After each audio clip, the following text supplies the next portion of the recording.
I lived for 42 years in Pennsylvania and never really thought of myself as a Pennsylvanian. I'm from the upper Midwest, lived in California, Massachusetts. Pennsylvania was that boring state you have to drive through to get to someplace interesting. But it was my ex-wife that got me to fall in love with Pennsylvania, and I'm glad to be back. Unfortunately, after 10 years together, we went through a COVID divorce. I think the big part of it for her was the mortality, salience of being afraid that I'd die, and that she was younger than me, and I was in a dangerous category of being over 60, so whatever. We had a very amicable mediation, settled everything kindly and nicely, and then we're celebrating our settlement, and she says, Central Pennsylvania is no longer where I can live. Her mom lived in Newark, Delaware, and she said, I'm more likely to get jobs and find new mates in Delaware. After all, northern Delaware is a suburb of Philadelphia. Well, so far so good, but this was just uncomfortable for me because that meant we'd have trouble with our son. And she said, well, I'm going to move. I have to move. And I said, if you have to move, then I have to move. Well, I'd been funding her living in a townhouse in Elizabethtown, and now she was moving. And with one spreadsheet, after 18 months in a townhouse, not too bad. I'd lived in my house for 21 years. I moved in Labor Day weekend 2001, and you know what happened like about a week later. So I committed to this place, but I also was an academic, so I had a 1,500 book collection, I had a basement full of crap, I had everything you could possibly not want to have to deal with. So I had to downsize, which most adults really don't do until their kids have to do it for them when they're dead. Well, I didn't intend to die for a long time, but it took a long, long time to get everything together to do that. She moved by the end of February. In fact, had written a letter because at that point we weren't quite divorced, and you had to do this sexist thing, I thought, of she had to get my permission to move out of state. Of course I gave it. I knew what was happening. But I was going to move to Delaware too. Meantime, I've got our son for all school nights as he finishes kindergarten at, Craybill Mennonite, which was the only all-day kindergarten because Elizabethtown and Mountjoy didn't have all-day kindergarten. Well, people ask me, when's your moving day? It's like, moving day?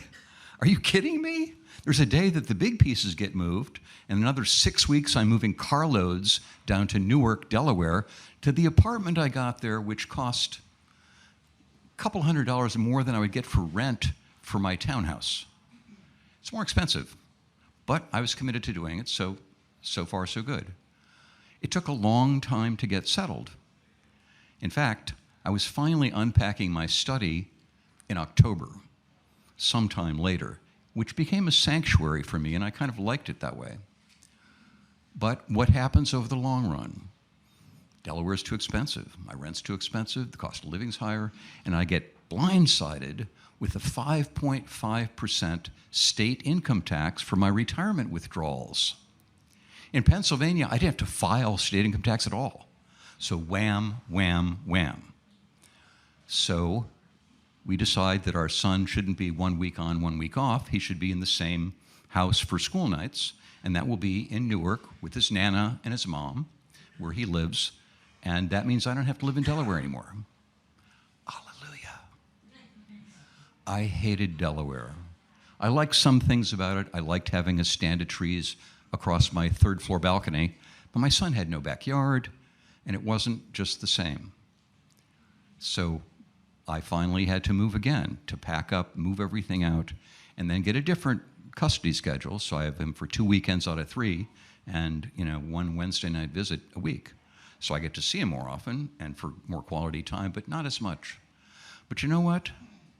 I went out for lunch one time with a friend of mine, and even though I'd just gotten this warning call from my financial planners that I probably should move, it was at that meeting that I texted her afterwards, I said, this is my home.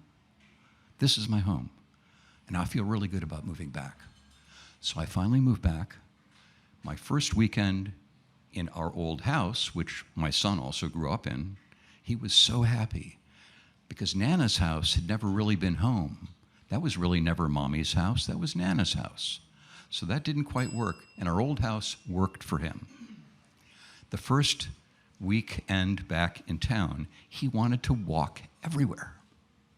We walked around the corner to Weiss Market. We walked around the baseball field and watched women play softball.